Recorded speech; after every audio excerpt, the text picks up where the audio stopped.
Hey, this is Adam, and I am back at Parkwood Baptist Church in Virginia. The last couple days, we have been tackling Fellowship Hall. So this room gets used for a couple different ministries that meet throughout the week, Sunday services, different worship services, different style events that happen in here. And so we really wanted to make sure that the tech booth and the way that things operated was as close to the sanctuary as possible. So we kind of duplicated the processes from that room into this room. And last time when I got here, I spent a lot of time removing cables and cleaning things up before we got started. And this time, Tracy and her team took my little diagram and printed it and put it on the door to make sure that cable runs were done before I got here, and we're meticulous about making sure that we got this plan together before I arrived and everyone was on the same page, and so that was really helpful.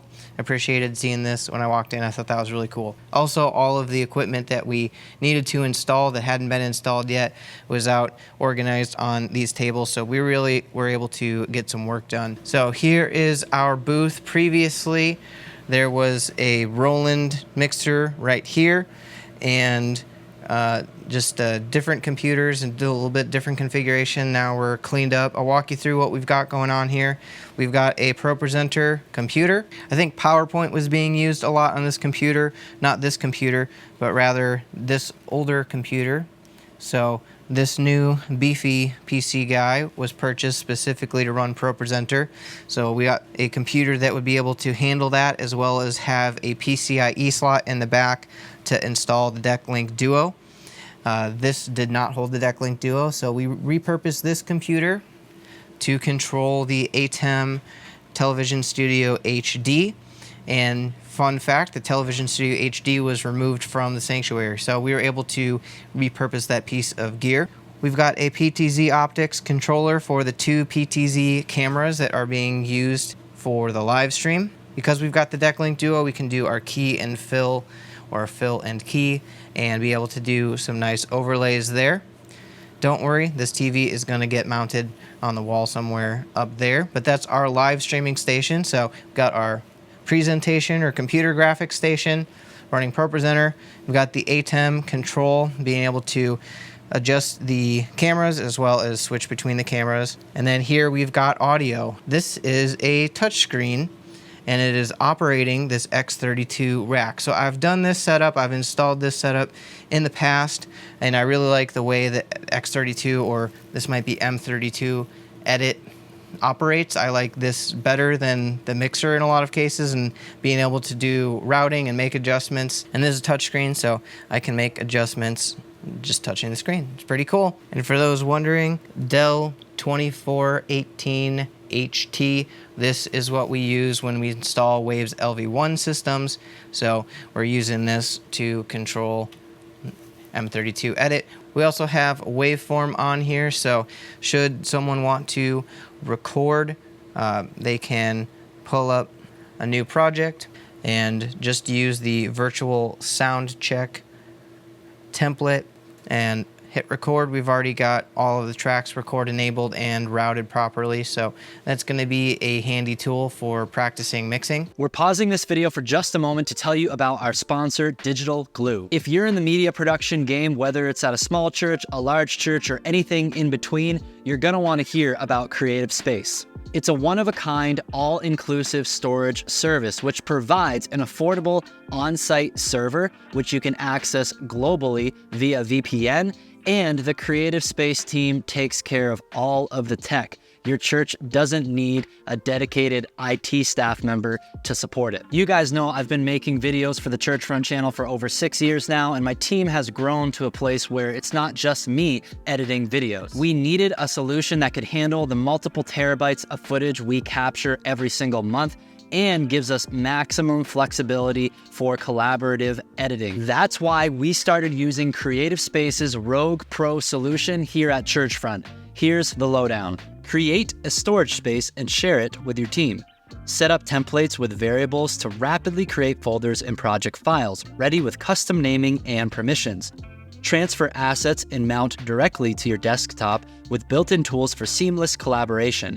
Every folder and file has a shareable link, and you can tag assets to quickly find what you're looking for with libraries. There's no need for each of our team members to copy all of the assets onto their own hard drives, which saves us a ton on storage costs. We can edit off the same server, whether we are all in one office or we are collaborating remotely. Yes, network speed does matter, but the Creative Space team is there to help find solutions like optimized proxy files or remote desktop for slow connections. The cool thing about Creative Space is we are able to collaborate from anywhere using the same files. I've dabbled with other network attached storage in the past, but many of them were unreliable, susceptible to ransomware, and a headache to set up and maintain. The Rogue Pro server, the intuitive software, the proactive support ensure that we have the performance and capability we need while keeping everything up and running smoothly. Ready to simplify your church creative team's workflow? Click the link in the description and schedule a demo today. All of the equipment except for the mice and keyboards and monitors in this rack here. I guess there's also a couple of larger computers over there, but in the rack we have the X32 rack, all of the audio routed into that from these Phoenix Pro microphones that were here, as well as these Shure BLX 88s. So these two racks of microphones are routed into the back of this with a snake. We've got our ATEM Television Studio HD repurposed from the Sanctuary, as well as a SD recorder, card recorder, so we're able to record the services, program feed onto here as a backup should the internet fail or anything like that. But we are using Resi, so it should be pretty reliable getting to the internet there. We've got everything plugged into this GS108 Netgear switch. This is being fed by the big guy back here. Got a couple of home runs to computers, and then it's all being powered with this up here. So got that all up there. We would have put it down below inside of here, but these wireless mics don't have any antennas other than what's built into them or what's on the back, so that needed to be accessible for the RF to travel over there. So that's our booth right here. For audio, we also have a stage box on stage. We're using the speakers that were here, and we just plugged into them with our SD16 stage box. The main thing that we adjusted on stage was getting a 1/4-inch whip here, 8 channels, so that we can have 8 channels come out of the electronic drum kit and have separate control over kick, snare, toms, ride, hi-hat, crashes. And so we're running AES 50 over to this SD16 and have our drums plugged into the first 8 and then the rest of the stage channels on the bottom.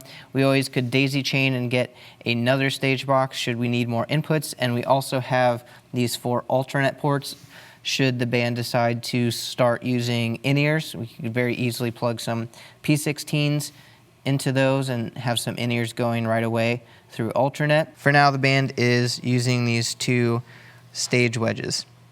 Also back here, you'll notice we have a stage display, so we're able to use the DeckLink Duo to have that extra unique output and get some stage display action right there. Another thing I did while I was here was make sure that the software Jump Desktop was on each of the computers in the production booth, so in the future, we're on a coaching call, being that Tracy's in the accelerator program, should she need some help getting the mixer adjusted or getting the ATEM software adjusted or getting ProPresenter adjusted or needing help working on that together, we can do that because I can remote into any of those computers now, being that they're all having Jump Desktop and on the network. So that's one really cool thing that we can do remotely. Obviously, I'm here in person, and that's for a reason. We can get a lot of things accomplished really quickly when I am on site. And so, of course, she's got access to all of the videos and the knowledge, and she's really done a great job of taking that and making action steps out of them, so we were able to accomplish all of this together. So I wanted to give a shout out to Tracy and her team for making all of that effort and taking action. And if you want the similar experience of either taking courses online and taking action from what you've learned, or having someone from our team come out in real life. You can check that out. The link is definitely in the description. Thanks for watching.